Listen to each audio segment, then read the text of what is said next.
ఖయ్యన్ అనే అతను మర్డర్ అయింది అని చెప్పేసి, అంటే ఎవరో బండతో తల మీద కొట్టి చంపారు అని చెప్పేసి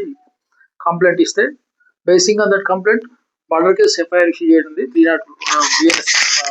ప్రకారం. దాన్ని బేస్ చేసుకొని ఇన్వెస్టిగేషన్ లో భాగంగా ఎస్ఐ గట్టు అండ్ సిఐ గద్వాల వాళ్ళ టీంతో ఇన్వెస్టిగేషన్ కంప్లీట్ చేసి,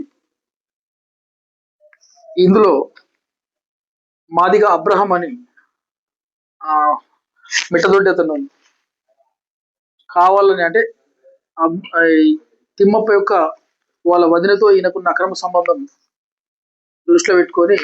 ఆ ప్రజలు తట్టుకోలేక ఈయనను ఎట్లా అడ్డు తొలగిస్తేనే నేను ఫ్రీ అవుతా అనే ఉద్దేశంతో ఈయనను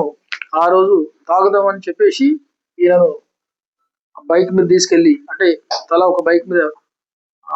ముసల్మాన్ దొడ్డి ఆ ప్రాంతంలో, ఇది అటవీ ప్రాంతంలోకి వెళ్ళి, నిర్మానుష్య ప్రాంతంలోకి వెళ్ళి రోడ్డు పక్కన దూరంలో అక్కడ తాపుతున్న క్రమంలో ఒక అక్కడే ఉన్న బండరాయితోని తల మీద కొట్టి చంపడం జరిగింది.